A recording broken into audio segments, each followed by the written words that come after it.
Mutiara Hikmah Official, menyingkap hikmah di balik sunnah.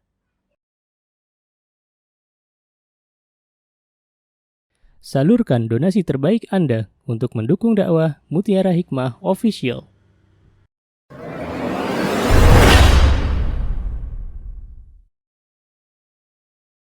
Baik akhwati fillah rahimani wa rahimakunallah, kita akan melanjutkan kajian kitab Nasihati lin Nisa yang ditulis oleh seorang wanita muslimah, ya, putri dari Syekh Muqbil bin Hadi Al-Wadi'i Al-Yamani, yaitu Ummu Abdillah hafidhahallah ta'ala. Semoga Allah menjaga beliau, semoga Allah subhanahu wa ta'ala memberikan kepada beliau kebahagiaan di dunia dan di akhirat, dan semoga Allah menjadikan beliau wanita muslimah yang bermanfaat dimanapun beliau berada. Amin, Allahumma amin. Baik, kita sekarang sampai di halaman 183.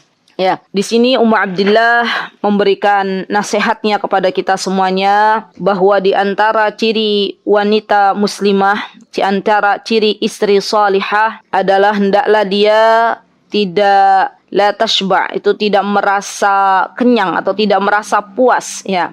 Bima lam tu'ta, dengan apa-apa yang tidak diberikan oleh suaminya. Maksudnya wanita muslimah atau istri yang salihah itu adalah istri-istri yang qanaah, ya. Ia adalah wanita atau istri yang memohon kepada Allah agar diberikan kecukupan, dan ini adalah doa kita, ya akhwat, karena yang namanya qanaah itu adalah sifat yang mulia yang harus kita miliki bersama. Dan ketika kita merasa cukup dengan pemberian yang Allah berikan, maka itu akan lebih menambah kita untuk bersyukur kepada Allah subhanahu wa ta'ala. Dan syukur kita kepada Allah diantaranya adalah dengan tidak membanding-bandingkan apa yang telah Allah karuniakan kepada keluarga kita dengan keluarganya orang lain. Karena Allah tahu mana yang terbaik untuk kita, mana yang terbaik untuk keluarga kita, dan mana yang terbaik untuk keluarganya yang lain. Ya. Dan yakinlah bahwa apa yang Allah berikan kepada kita itu adalah yang terbaik. Itu adalah yang terbaik. Ya. Tinggal kita meminta kepada Allah dengan sebuah doa, Allahumma qanni'na bima razzaqtana wa barik lana fi. Ya Allah, saya memohon kepada Engkau agar jadikan kami orang-orang yang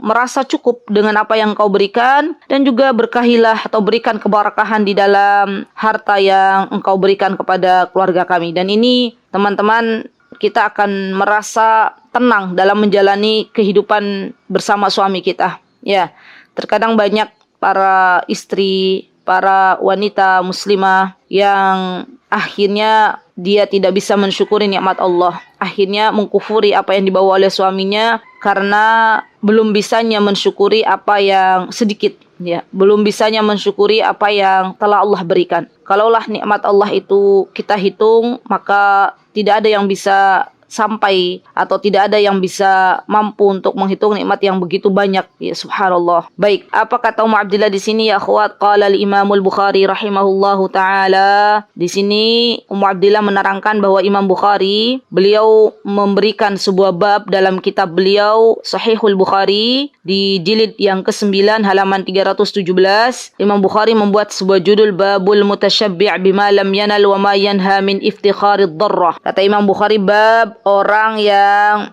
dia merasa puas dengan sesuatu yang tidak didapatnya, ya, padahal dia jadi membuat-buat gitu loh, membuat-buat apa-apa yang sebenarnya Allah belum berikan. Dia membuat-buat bahwa itu adalah sesuatu yang diberikan, padahal enggak, Allah belum berikan itu. Nanti kita lihat bersama maksudnya seperti apa. Wa ma yanha min iftikharid dharrah, dan larangan untuk kita berbangga-banggaan dengan sesama madu. Ya, sama madu itu berarti kalau ada seorang suami menikah lebih dari satu. Baik, haddatsana Sulaiman bin Harb, haddatsana Hammad bin Zaid an Hisham an Fatimah an Asma anin Nabi sallallahu alaihi wasallam. Haddatsani Muhammad bin Musanna, haddatsana Yahya an Hisham, haddatsani Fatimah an Asma anna imra'atun qalat ya Rasulullah inna li dharrah fa hal alayya junahun in tashabba'at min zawji ghaira alladhi yu'tini. Jadi ini sebuah kisah di zaman Rasulullah SAW, ya akhwat. Ada seorang wanita yang mendatangi Rasulullah SAW dan beliau berkata, ya Rasul, sesungguhnya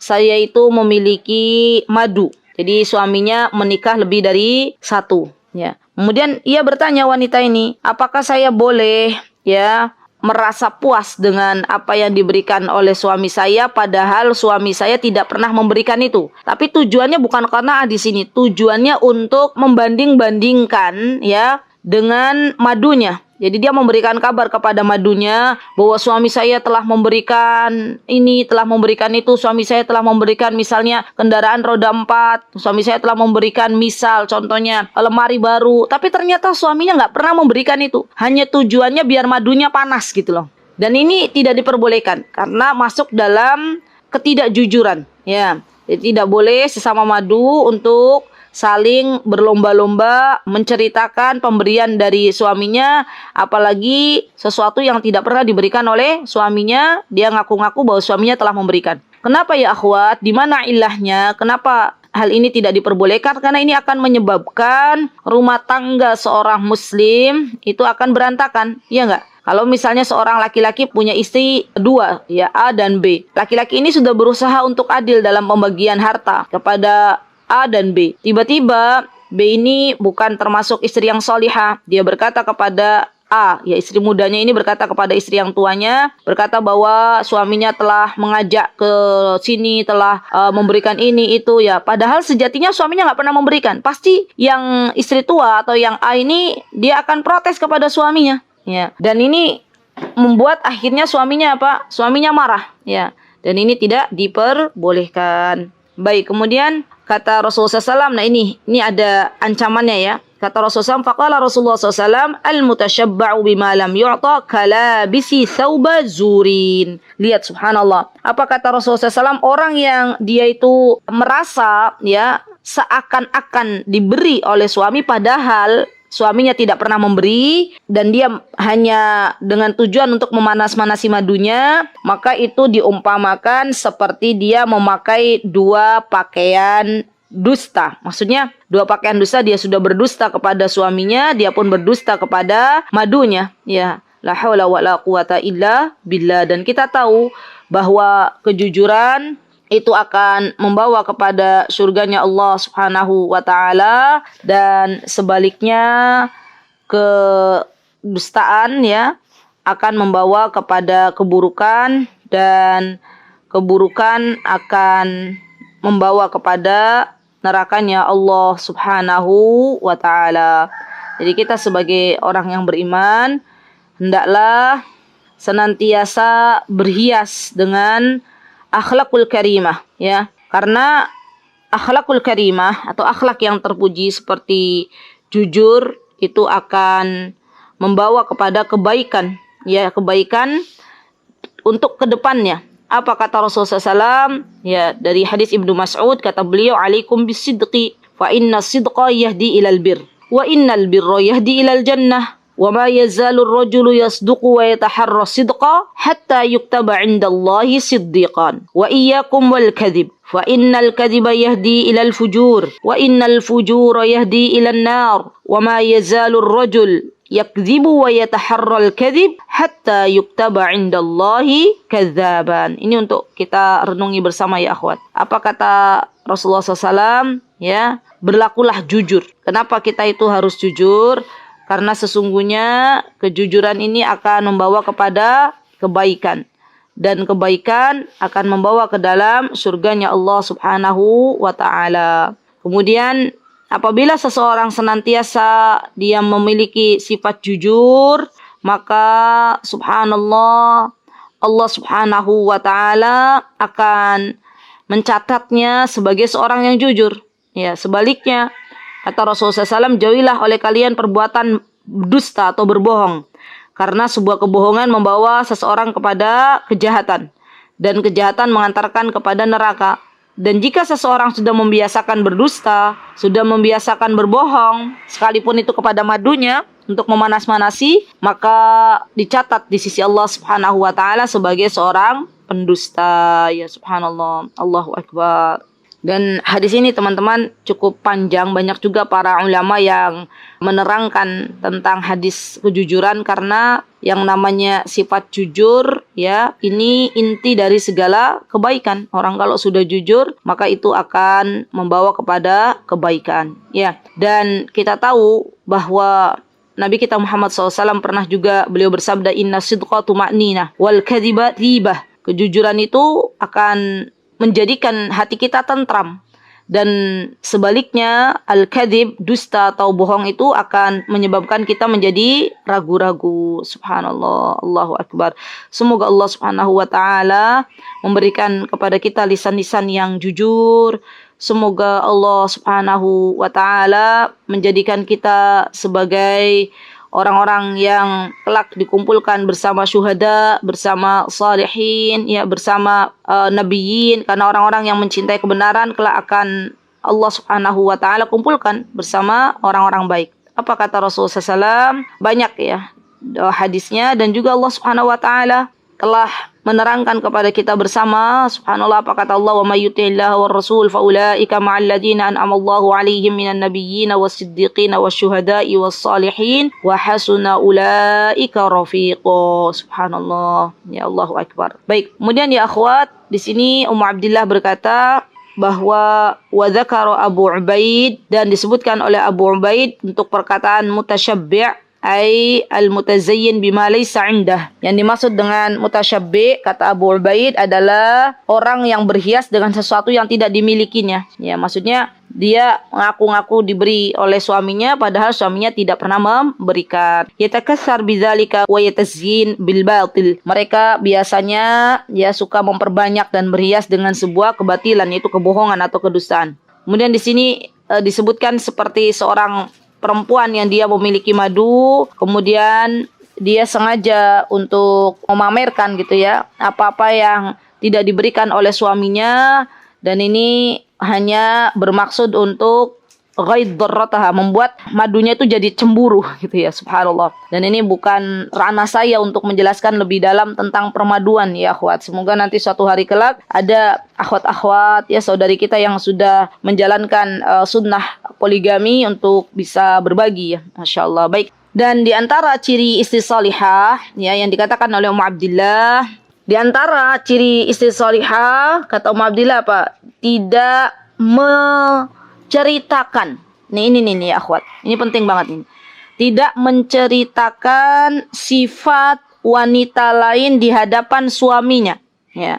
Jadi kita sebagai seorang istri itu tidak boleh menceritakan sifat, ya, apalagi dari sifat fisik wanita lain kepada suami kita. Kenapa ya akhwat? Karena yang namanya syaitan itu akan mengganggu dimanapun ia berada. Ya, dan yang paling mengerikan kalau kita menceritakan tentang kecantikan kawan kita kepada suami kita, maka yang akan kita khawatirkan adalah terbukanya pintu-pintu fitnah. Ya, nanti siapa yang akan dirugikan kalau ternyata suaminya malah lebih menyukai kawannya? Ya, mesti ya tidak ada seorang istri yang tidak sedih ya manakala ternyata misalnya suaminya lebih menyukai kawannya. Dan jelas ya akhwat, ya Islam telah memberikan rambu-rambu dalam hal ini. Bagaimana agar para suami bisa terjaga dari fitnah wanita? Di antaranya seorang istri salihah tidak menceritakan baik itu sifat fisik ya ataupun sifat-sifat yang lainnya yang terdapat pada kawannya, terutama jangan ceritakan kepada suaminya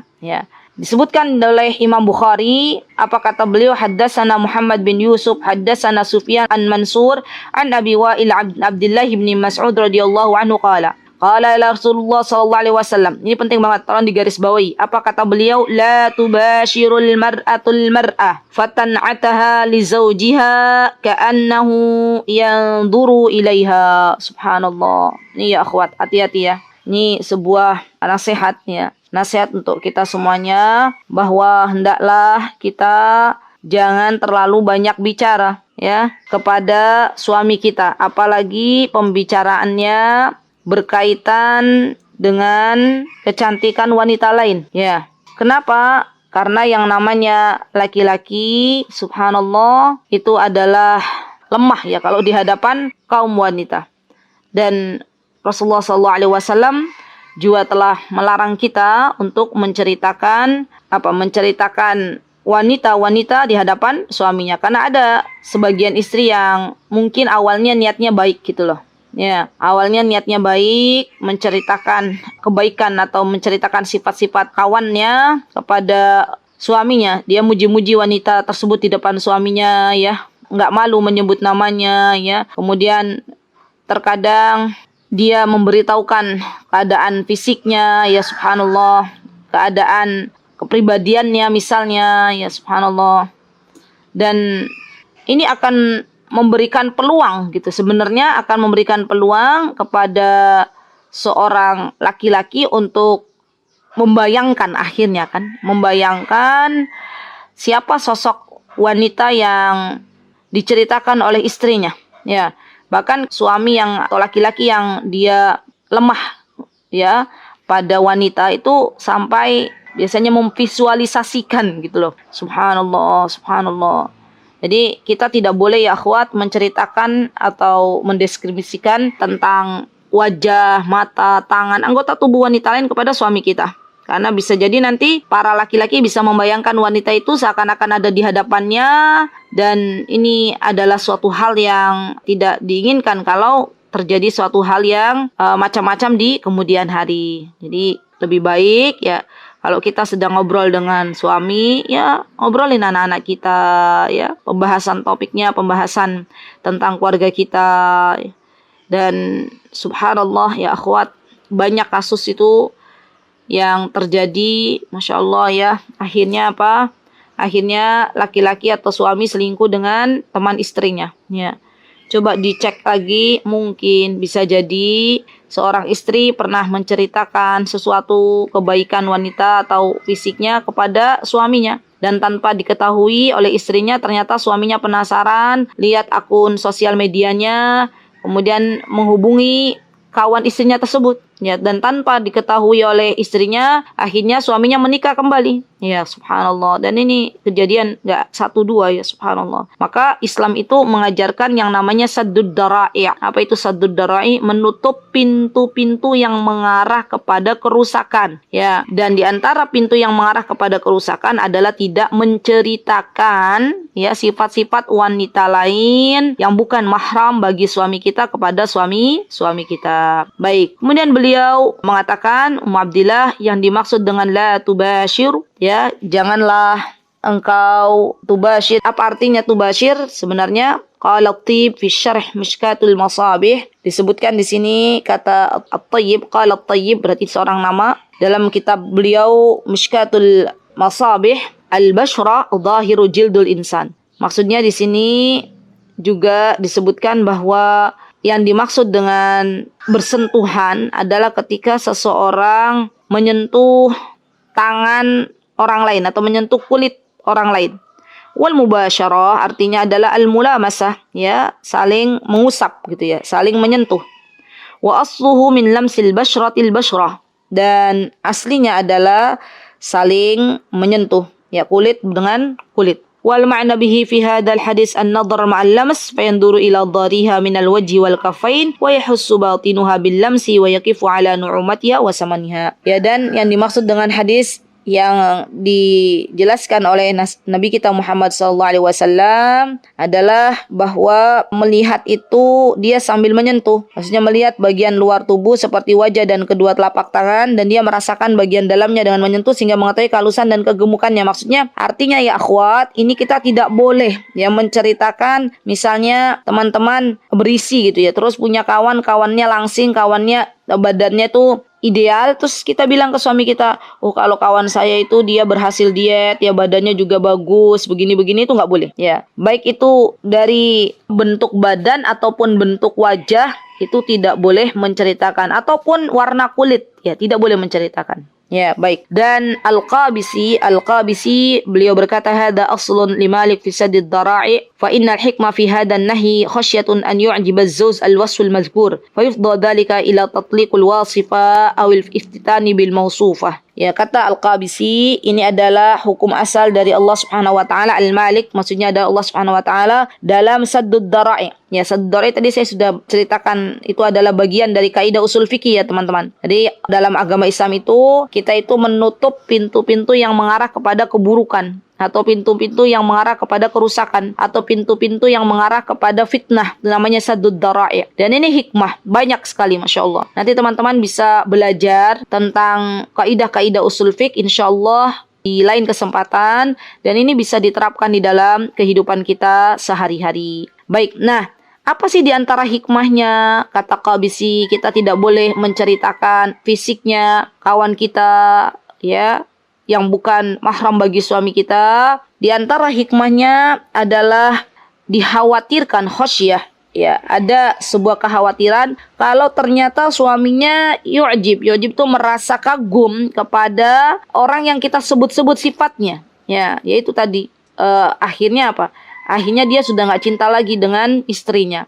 Bahkan ya teman-teman, subhanallah, seorang laki-laki yang dia banyak menundukkan pandangan, atau seorang perempuan, seorang istri yang banyak menundukkan pandangan ketika berada di luar rumah, maka Allah akan berikan bonus, ya, kenikmatan bahwa pasangan hidupnya adalah yang terbaik, pasangan hidupnya adalah yang tercantik, pasangan hidupnya adalah yang tertampan. Kenapa? Karena ia benar-benar menjaga pandangannya. Kalau sekarang kita melihat suami kita itu tidak baik, kalau kita melihat suami kita tidak tampan karena mata kita terlalu banyak melihat orang-orang yang lebih tampan. Ya, maka dari itu dalam Islam tuh ada, subhanallah, disebutkan untuk ghaddul basar, menundukkan pandangan. Jadi semakin mata kita liar ketika berada di luar rumah, ya akhwat, melihat laki-laki yang bukan mahram kita, maka Allah akan berikan dalam hati kita ya untuk tidak mensyukuri suami kita, subhanallah, untuk tidak bersyukur atas nikmat pemberian dari Allah terhadap suami kita. Ya, jadi Allahu Akbar ya akhwat, ini semua yang Allah dan Rasulnya perintahkan kepada kita semua ada hikmahnya. Mulai yuk, bismillah, kita latih mata kita untuk tidak melihat hal-hal yang tidak diperbolehkan. Dan saya masih ingat betul ada Syekhon Najah dulu yang ke Indonesia ya, waktu itu visi di Jogja, kata beliau juga berkata kalau kita itu membiasakan untuk menundukkan pandangan, maka Allah akan membantu suami kita juga untuk menundukkan pandangan. Jadi terkadang subhanallah antara suami istri itu terpaut gitu loh. Dan jangan pernah kita salahkan suami kita terlebih dahulu ketika ada suatu masalah. Coba introspeksi diri dulu ya. Karena biasanya seorang suami itu gambaran istrinya, istri juga demikian ya. Salinglah berevaluasi diri masing-masing dan bertaubatlah kepada Allah Subhanahu wa taala apabila ada kesalahan. Jadi ya akhwat, di antara judul yang Ummu Abdillah buat, kita sebagai istri salihah tidak diperbolehkan untuk menceritakan ya, baik itu fisik maupun sifat wanita-wanita lain kepada suami kita. Baik. Dan di antara ciri istri salihah, apa kata Ummu Abdillah, adalah tidak diperbolehkannya mengubah ciptaan Allah Subhanahu wa taala. Ini emak-emak banget. Ibu-ibu kan kadang ada yang beralasan pengen cantik, beralasan pengen lebih enak dipandang, akhirnya melanggar rambu-rambunya Allah Subhanahu wa taala. Rambutnya dipotong, disambung, alisnya dikerok ya.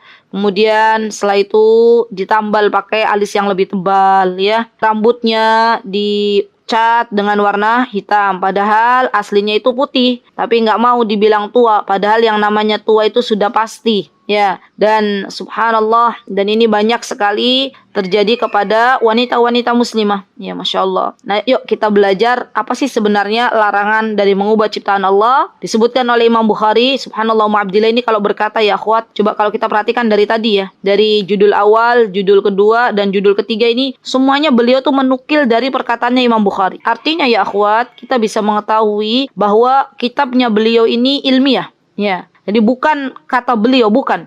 Tapi beliau berusaha untuk membaca kitab-kitab para ulama dan beliau menuliskannya kembali dalam kitab beliau. Ya, Masya Allah. Ya. Baik. Qala al-Imam al-Bukhari rahimahullahu ta'ala, disebutkan oleh Imam Bukhari dalam kitab beliau Sahihul Bukhari jilid 10 halaman 378. Kata beliau, haddatsani Muhammad bin Maqatil akhbarana Abdullah akhbarana Sufyan an Mansurin an Ibrahim an Alqamah an Abdullah bin Mas'ud radhiyallahu anhu qala la'anallahu al-washimat. Lihat ya akhwat, lihat apa kata Rasulullah SAW. Allah Subhanahu wa ta'ala melaknat wanita yang mentato. Al-washimat. Di sini kita lihat bersama ada catatan kaki nomor 1. Berarti ada qala al-hafidh fi Fathul Bari. Disebutkan oleh al-hafidh di dalam kitab beliau Fathul Bari. Qala ahlul lughah. Nih, ada nih footnote yang nomor 1 ya akhwat.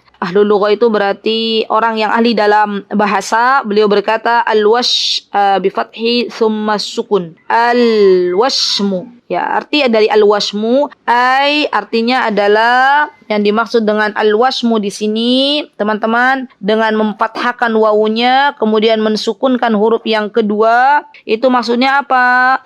Di sini an yaghriza fil 'adwi ibrah aw nahwiha hatta yasilud dam thumma yahsa bi nura aw ghairiha fayakhduru aw mukhtasira. Kata beliau, artinya adalah menusukkan jarum atau yang sejenisnya, mungkin alat gitu ya, ke dalam anggota badan sehingga mengalir darah, kemudian dipanasi dengan api dan menjadi ada warnanya. Jadi yang dimaksud di sini itu ya akhwat adalah ditato. Jadi ada kan subhanallah ya, sebagian para wanita itu yang dia tahu bahwa dia adalah seorang wanita muslimah tapi tidak segan-segan untuk mentato kulitnya ya, mentato tangannya, mentato kakinya.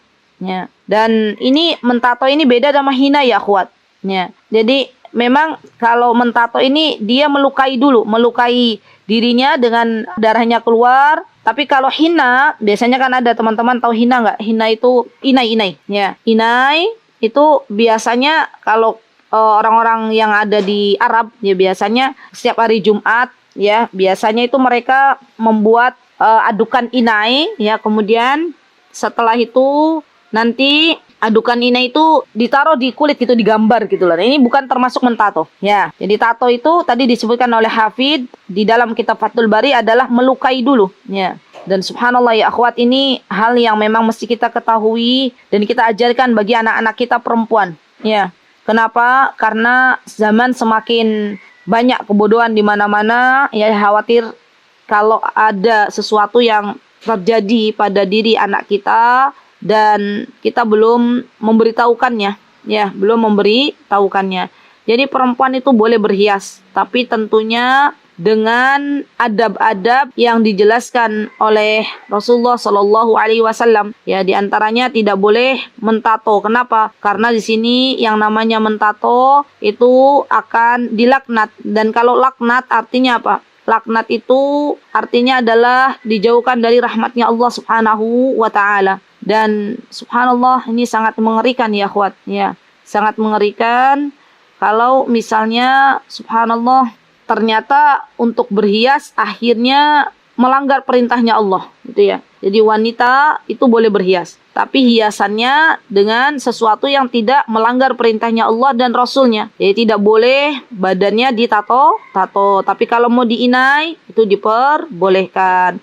Ya, tidak mentato bagian tubuhnya. Subhanallah. Baik. Kemudian apa kata Rasulullah SAW? Selain kita tidak boleh mentato tubuh kita, kemudian di sini apa yang dikatakan waqalihi wal mutasammat wal mustaushimat. Ya, al mustaushimat disebutkan bahwa kita juga Allah Subhanahu wa Ta'ala melaknat wanita yang mentato dan yang minta ditato. Kedua-duanya Allah laknat. Hati-hati teman-teman bagi siapa saja yang memiliki profesi misalnya mentato sesama wanitanya, maka dia pun terkena dengan dosanya. Ya subhanallah. Karena di sini Rasulullah tidak mengatakan yang minta ditato saja, tapi yang mentato juga dia dapat laknat. Ya, dan ini harus menjadi perhatian bagi semuanya ya, terutama yang memiliki salon ataupun sesuatu yang rumah kecantikan misalnya ya, bisnis yang itu untuk kaum wanita muslimah, maka hendaklah berhati-hati dan berilmulah terlebih dahulu ya.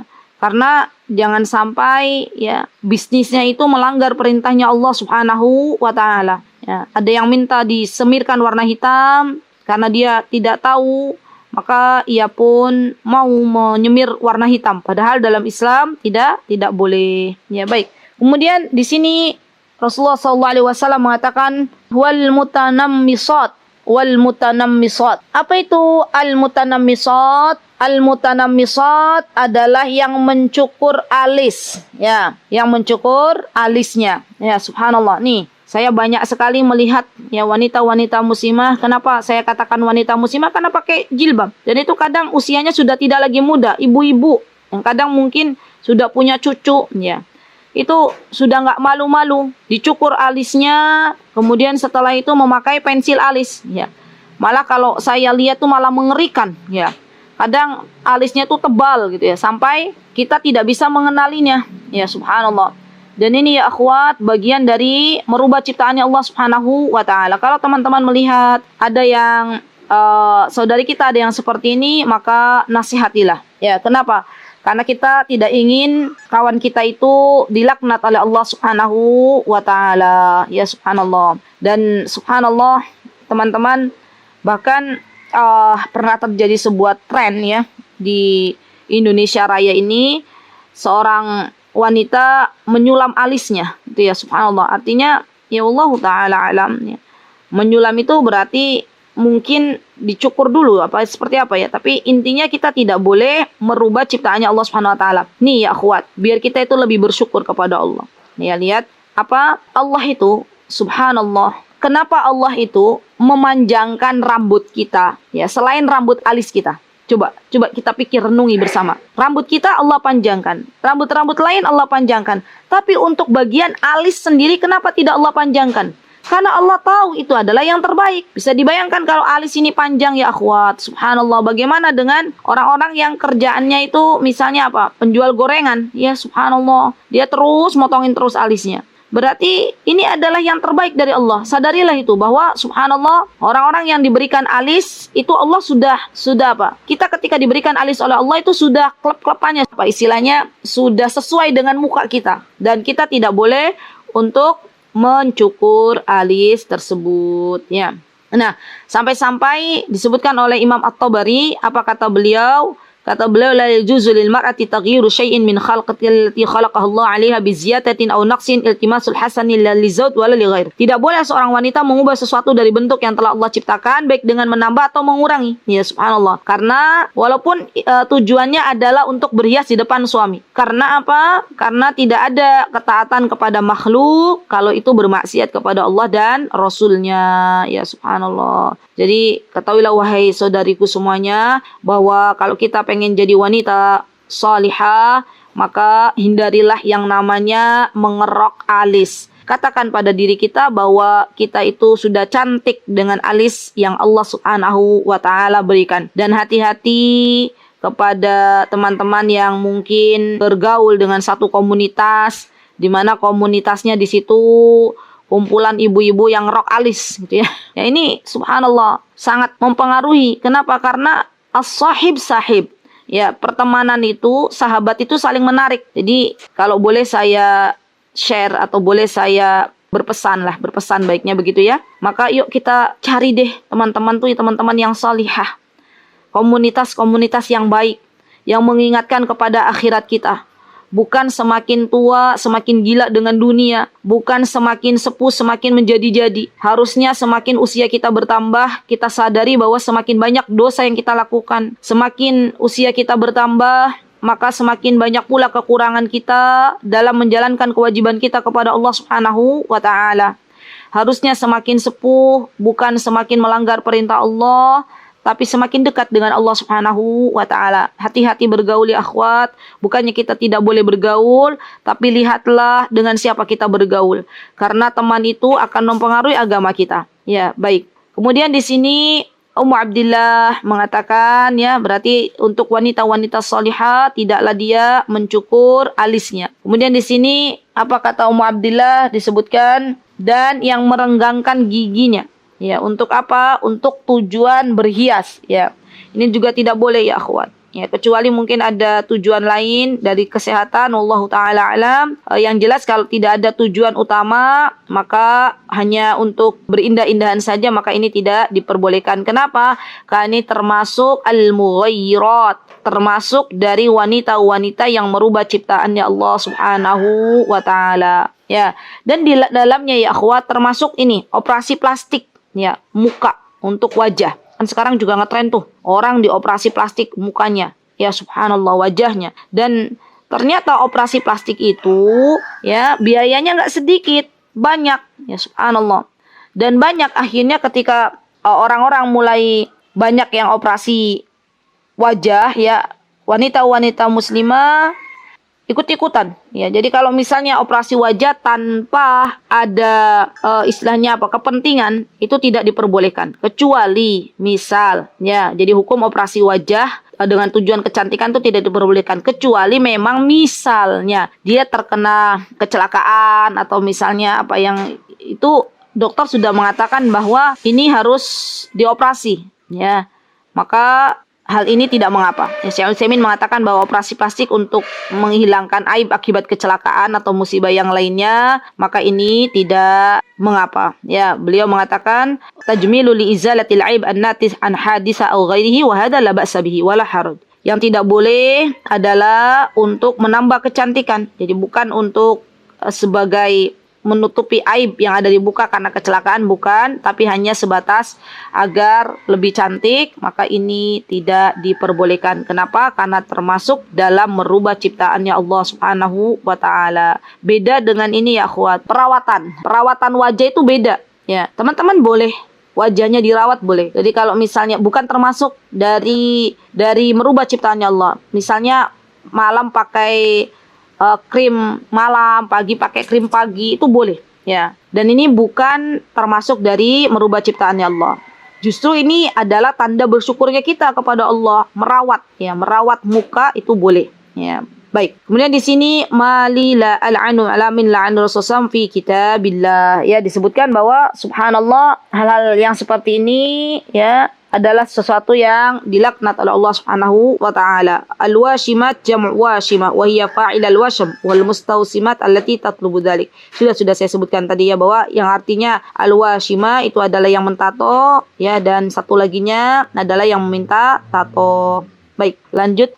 Ini juga di antara ciri istri salihah atau di antara ciri wanita salihah adalah tidak menyambung rambutnya, dan ini termasuk dari al-kabair. Apa itu al-kabair? Al-kabair itu hukumnya dosa besar, ya subhanallah. Jadi kita boleh berhias ya akhwat, tapi kita nggak boleh menyambung rambut. Dalam bahasa Arabnya menyambung rambut itu artinya adalah wasl, ya. Al-wasl itu artinya menyambung rambut. Dan ini tidak diperbolehkan. Jadi boleh berhias tapi tidak melanggar perintah Allah Subhanahu wa taala. Baik, mari kita lihat apa kata Ummu Abdillah dalam kitab beliau, waslus sya'r minal kabair, menyambung rambut itu adalah termasuk dari dosa. Qala al-Imamul Bukhari, beliau juga menukil pendapatnya Imam Bukhari dalam kitab Imam Bukhari Sahih Bukhari, haddatsana Khallad bin Yahya, haddatsana Ibrahim bin Nafi' an al-Hasan, huwa ibnu Muslim an Safiyyah an Aisyah an Namrah min al-Ansar zawajat ibnataha fatama'ata sya'ruha faja'ati Nabi sallallahu alaihi wasallam fadzakara dzalika lahu faqalat inna zawjaha amarani an uwassil sya'ruha faqala la innahu qad lu'inal musilat. Ini ya akhwat. Jadi suatu hari, ini sebuah kisah di mana ada seorang wanita, ya, menikahkan anak perempuannya. Kemudian rambut anak ini rontok gitu, ya. Rambut anak ini rontok dan akhirnya dia datang kepada Rasulullah SAW. Kemudian menceritakan bahwa suaminya, anaknya itu memerintahkan untuk menyambung rambut anaknya. Ya, maka apa kata Rasulullah SAW? Janganlah engkau menyambung rambut. Ya, innahu qad lu'inal musilat. Sesungguhnya orang-orang atau wanita-wanita yang menyambung rambut itu adalah wanita-wanita yang terlaknat. Lihat ya akhwat. Sampai untuk suami kita pun kita tidak boleh berhias dengan cara menyambung rambut. Ya, bagaimana kita berhias depan suami kita? Kita tanya kepada suami kita. Kita tanya kepada pangeran kita. Suamiku, kasihku, belahan jiwaku, maunya rambut yang seperti apa? Ini istri solihah. Ya, istriku maunya rambutnya model begini, model pramugari misalnya, model segi, model apa misalnya. Itu boleh. Ya, asal jangan menyerupai laki-laki. Ya. Ini yang tidak boleh. Tapi selagi itu adalah rambutnya wanita, ya modelnya wanita, maka diperbolehkan. Atau suaminya bilang, istriku, belahan jiwaku, kekasihku, tolong nanti rambutnya diwarnai, gitu ya. Selain warna hitam, maka itu juga boleh. Dan ini diantara bentuk berhias kita di depan suami kita ya akhwat. Jadi yang namanya potongan rambut, ya akhwat, jangan seseleranya kita. Karena kita itu yang memandangkan suami kita. Ya kita tanya kepada suaminya, ya suamiku mau potongan jenis rambut yang seperti apa, yang begini ya sudah nurut. Jangan kita ngeyel, tapi kan kayak gitu begini, tapi kan begitu. Subhanallah, kita mau jadi istri solihah nggak? Kalau kita mau jadi istri solihah, ya sudah. Suaminya bilang potong rambutnya ya istriku, jangan terlalu panjang. Ya sudah. Istriku jangan dipotong rambutnya ya, saya mau melihat engkau berambut panjang. Ya wis, kita panjangkan rambut kita. Kenapa? Ibadah dapat pahala ya akhwat. Ya subhanallah, jadi mudah bagi kita seorang wanita, seorang istri untuk mendapatkan pahala di depan suami kita. Masya Allah ya. Baik, kemudian di sini waqalihat pamda itu sakit sudah ya, ini rontok. Waqala al-Imam al-Bukhari hadatsani Muhammad bin Maqatil akhbarana Abdullah an Nafi' an Ibrahim an Allah al-wasila wal mustawsila wal washimat wal mustawshima sama. Jadi di sini intinya Allah Subhanahu wa taala melaknat ini nih orang-orang yang menyambung rambut. Nah, bagi teman-teman yang memiliki profesi tadi persalonan, hati-hati. Kalau ada para perempuan minta untuk disambung rambutnya, katakan dengan jelas bahwa saya tidak bisa untuk urusan hal ini. Mohon maaf Ibu, dalam urusan hal ini saya tidak bisa. Karena ini adalah larangan untuk muslimah dan ini bentuk bagian dakwah bagi teman-teman yang memiliki profesi ini. Ya, berdakwalah sesuai dengan apa yang Allah berikan. Ya, katakan bahwa dalam Islam bagi yang disambung rambutnya, apalagi ibu seorang wanita muslimah itu dilaknat. Ya, sehingga ibu ini jadi paham. Ya, jangan kita diam saja untuk tidak memberitahu. Ya, karena besok kita akan ditanya oleh Allah Subhanahu Wa Taala, kenapa engkau melihat kemungkaran tapi engkau tidak mau memberitahukan? Subhanallah. Ya. Juga orang yang meminta untuk disambung rambut, ini juga sama, dilaknat oleh Allah Subhanahu wa taala. Dan orang yang tadi yang meminta untuk dicukur alisnya atau yang mencukur sama aja. Subhanallah, dosanya sama. Ya, subhanallah. Jadi ini ya akhwat bekal untuk teman-teman yang memiliki profesi membuat rumah-rumah kecantikan. Hati-hati jangan sampai melanggar perintah Allah Subhanahu wa taala. Baik, next. Ini panjang sekali. Tapi itu intinya seperti itu. Baik, sebentar. Biasanya Abdillah ada pengulangan. Uhadil adila fi ba'di wa sunnah wa fi ba'di annahu min sunan yahud wa qad nuhina an tasyawul. Ini juga sama. Ini ya akhwat, ini saya garis bawahi dulu. Fa hadhil adilla fi ba'di annahu sya'in min al-kabair wa fi ba'di annahu min sunan yahud. Jadi tadi kan disebutkan bahwa menyambung rambut itu adalah bagian dari dosa besar. Juga menyerupai orang-orang Yahudi. Ya, maka kita dilarang untuk menyerupai musuh-musuh Islam. Jadi wanita-wanita Yahudi kebiasaan mereka adalah minta disambung rambutnya, baik itu dengan rambut asli maupun rambut palsu, sama-sama nggak boleh. Ya. Dan di sini juga disebutkan oleh Abdillah bahwa siapapun yang menyambung rambut ini termasuk dari mentaati syaitan. Ya. Allah Subhanahu Wa Taala menyebutkan wala amurannahum fala yughayyirunna khalqallah. Ya, syaitan itu menggoda anak Bani Adam untuk merubah ciptaannya Allah Subhanahu Wa Taala. Waqad ikhtalafa al-ulama fi fasl sari imma bi kharqin aw nahwiha fa minhum man dhahaba ila man yuwassas syari bi ayyi syai' sawan kana sya'ran aw khirqan wa bihi qala al-jumhur. Ya, jadi di sini ulama mengatakan bahwa menyambung rambut itu tidak diperbolehkan, baik itu dengan rambut asli maupun rambut palsu ataupun dengan kain atau sejenisnya. Kharq itu adalah kain. Wa dalilum umumul adillah allati fiha an-nahy an wasl syar'. Dan ini dalilnya adalah keumuman hadis-hadis yang sudah ada. Masyaallah. Baik, lanjut. Ini hanya perbedaan pendapat ulama saja. Baik. Nah, di sini disebutkan oleh Allah Subhanahu wa taala dalam surah Az-Zukhruf, apa kata Allah Subhanahu wa taala? Awa may yunasya'u fil hilyah wa huwa fil khisami ghairu mubin. Dan apakah patut menjadi anak Allah orang yang dibesarkan dalam keadaan berhias sedang dia tidak dapat memberi alasan yang terang dalam pertengkaran. Jadi begini maksudnya di sini. Al-Hafidz Ibnu Katsir fi tafsir hadhil ayat al-mar'atu naqisa yuqmilu naqsuha bilabsil hulli mundu takunu tiflah. Perempuan itu sifatnya adalah kurang naqisah. Maka biasanya dia berhias dengan sesuatu untuk menjadi lebih indah dari sejak kecil. Wa idza khasamat wala ibaratin la bal hiya ajizatun ajiba aw may yakunu hada yansabab ila jinabillahi al-azim fal unsa naqis adh-dhahir wal batin fi surah wal ma'na fayukmilu naqs dhahir wa suratiha bi hulli wa ma fi ma'na liyujbir ma fiha min naqs. Ya. Jadi intinya ya akhwat bahwa seorang wanita itu ya dia diciptakan Allah Subhanahu wa taala dengan sebuah kekurangan. Maka biasanya ya baik itu akalnya maupun yang lainnya. Maka biasanya wanita ini berusaha untuk menutup kekurangan yang ada pada dirinya. Tapi tentunya kekurangan yang paling harus kita lakukan, harus kita berbenah adalah kita menutupi dengan apa-apa yang telah Allah berikan dari sebuah ilmu. Ya, wanita atau istri akan lebih salihah kalau dia berilmu, kalau dia berhias dengan ilmu. Dan sebaik-baik perhiasan adalah takwa kepada Allah Subhanahu wa taala. Kalau seorang wanita, seorang istri dia sudah bertakwa kepada Allah, sudah berhias dengan hiasan ilmu, maka dia akan menjadi lebih cantik di hadapan Allah dan di hadapan suaminya. Baik, di sini disebutkan oleh Ummu Abdillah, wa hakadha qissatu Ummu Sulaim lamma mata waladiha wa ja'a Abu Talha. Ini kisahnya Abu Talha. Ya, teman-teman pernah dengar kisahnya Abu Talha? Lihat bahwa subhanallah Ummu Sulaim beliau menghiasi dirinya dengan akhlak yang mulia. Ya. Beliau ketika anaknya itu meninggal dunia, maka beliau berusaha untuk berhias di depan suaminya, ya, dengan hiasan yang tidak dilarang oleh Allah Subhanahu wa taala.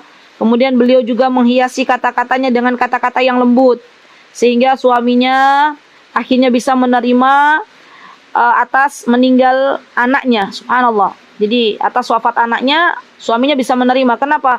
Karena istrinya ini salihah. Dan Ummu Sulaim termasuk teman-teman teladan bagi kita untuk menjadi istri salihah. Jadi boleh teman-teman me time-nya kita para istri itu membaca kembali kisah sahabiyah Ummu Sulaim. Karena beliau itu subhanallah, ya, saya sering mengatakan kalau saya pas lagi bahas Ummu Sulaim kemarin terakhir di MPB Masjid Pogung Baru, itu saya jelaskan bahwa Ummu Sulaim itu subhanallah, beliau istri salihah, beliau ibu yang salihah. Kenapa istri salihah? Karena beliau tidak silau dengan dunia. Ya, ketika Abu Talha datang kepada beliau dengan bermacam-macam dunia, beliau berusaha untuk menghindarinya. Dan beliau hanya berkata bahwa saya lebih senang, wahai Abu Talha, engkau masuk Islam. Ya, dan Abu Talha pun akhirnya masuk Islam dan beliau berusaha untuk menjadi istri yang salihah. Kemudian ketika beliau menjadi seorang ibu, beliau pun menjadi ibu yang salihah, memberikan kepada putra tercintanya yaitu Anas bin Malik guru yang terbaik di zamannya yaitu Rasulullah Shallallahu Alaihi Wasallam. Jadi bacalah banyak kisah Ummu Sulaim karena ini akan menambahnya kita untuk lebih salihah di hadapan suami kita. Baik. Wan nisa fi hadzal bab tarfani wa wasat, kata Ummu Abdillah, ya, perempuan itu dalam berhias dibagi menjadi dua. Ada yang pertama adalah kelompok yang dia sibuk dengan berhias, gitu ya. Sibuk, jadi berdandan. Dia tuh hidupnya tuh habis untuk mendandani dirinya, gitu loh. Dan hillu au hurim, bahkan dia sudah tidak lagi melihat apakah untuk dandannya itu modelnya yang Allah perbolehkan atau yang tidak Allah perbolehkan, ya. Ada tuh jenis-jenis wanita yang begitu, yang mukanya sudah kayak buku gambar, ya, nggak jelas warnanya, nggak jelas lagi bentuknya, ya, bibirnya juga, bibir aslinya sudah tidak terlihat, pakai gincu, pakai lipstik, ya, hidungnya dimancung-mancungin, kemudian matanya dikasih bulu mata palsu sampai yang jengat-jengat itu, masya Allah, ya, alisnya dikerok, ya, subhanallah. Dan ini ada tuh jenis wanita yang begitu, ya, subhanallah. Jadi kalau mau keluar rumah sudah dandannya luar biasa, tapi giliran di depan suaminya dia nggak dandan. Kalau kita perhatikan lagi, untuk siapa engkau berdandan? Ya, seharusnya kita berdandan di depan suami kita, bukan berhias atau berdandan di luar rumah. Masya Allah. Ya, baik. Kemudian di sini yang kedua adalah la ya'banna bihada. Ya, yang kedua di sini torf atau wanita yang dia tidak memperdulikan hal itu. Jadi nggak dandan sama sekali. Sampai-sampai dia nggak mau berdandan depan suaminya. Adanya dia tidak membersihkan badannya, yang badannya dibiarkan menjadi kotor, menjadi bau, wal'iyadzubillah, ya. Dan ini termasuk juga sesuatu yang tidak diperbolehkan, ya. Karena Allah Subhanahu wa taala mencintai orang-orang yang bersuci. Innallaha yuhibbut tawwabina wa yuhibbul mutatahhirin. Jadi bagaimana yang harus kita lakukan? Al-wasat. Al-wasat itu maksudnya adalah pertengahan, ya. Kita boleh berdandan, ya akhwat, dalam berhias, tapi berhiaslah dengan sesuatu yang Allah Subhanahu wa taala berikan kepada kita, ya. Karena subhanallah, ya, Rasulullah SAW juga beliau berdandan di depan istri-istrinya. Istri-istrinya juga berdandan di depan Rasulullah SAW. Kalau kita pengen menjadi istri yang salihah, maka berdandanlah. Dan berdandan tuh nggak harus semua make up kita pakai semuanya. Ya, kita membersihkan badan kita, kemudian kita berikan wewangian, ya, dengan wangi atau parfum yang dicintai oleh suami kita, itu sudah membuat bahagia suami kita. Jadi subhanallah, ya akhwat, kita harus mengerti, harus paham bahwa yang namanya laki-laki itu ingin mencium bau harum ketika berada di depan istrinya. Maka hendaklah kita berikan wewangian untuk tubuh kita, untuk baju kita, baju dalam rumah, ya, baju dinas kita. Dan ini bagian dari sesuatu yang diperintahkan oleh Allah Subhanahu wa taala dan Rasulnya. Juga untuk mencabut bulu-bulu apa yang ada di dalam diri kita, ini juga sebagai bentuk dari sunanil fitrah, ya. Jadi subhanallah, Islam itu sebenarnya sudah mengatur sedemikian rupa, ya. Kita juga dalam berhias nih akhwat, ya, hendaklah perhatikan mulut kita, jangan sampai mulut kita bau di depan suami kita, ya. Apalagi misalnya wanita-wanita, istri-istri yang berusaha untuk makan bawang, kemudian dia menemui suaminya, ya, maka orang-orang yang makan bawang saja tidak boleh mendekati masjid, apalagi mendekati suaminya, ya, subhanallah. Dan jagalah setiap apa yang dilihat oleh suami kita, ya, karena itu sebagai bukti kita ingin menjadi istri yang salihah. Boleh juga seorang wanita, seorang istri, dia merubah penampilannya, ya, bajunya, ya, beda antara baju di depan suami dan baju di depan anak-anaknya, baju di depan suami dan baju ketika dia keluar rumahnya, ya, Masya Allah. Ini boleh, ya akhwat. Dan sering saya mengatakan bahwa berhiasnya kita di depan suami adalah ibadah, ya, subhanallah, ibadah. Semoga Allah Subhanahu wa taala menjadikan kita istri-istri salihah, ya, yang Allah Azza wa Jalla banggakan, dan semoga Allah Subhanahu wa taala mengumpulkan kita dengan suami kita nanti di surga Firdaus tertinggi. Amin. Allahumma amin. Baik, ya akhwat, itu yang bisa saya sampaikan. Jikalau ada kesalahan, saya memohon maaf yang sebesar-besarnya. Jikalau ada kebenaran, datangnya dari Allah Subhanahu wa taala. Aqulu qouli hadza wastaghfirullah li wa lakum wa akhiru da'wana alhamdulillahi rabbil alamin. Assalamualaikum warahmatullahi wabarakatuh. Mutiara Hikmah Official, menyingkap hikmah di balik sunnah.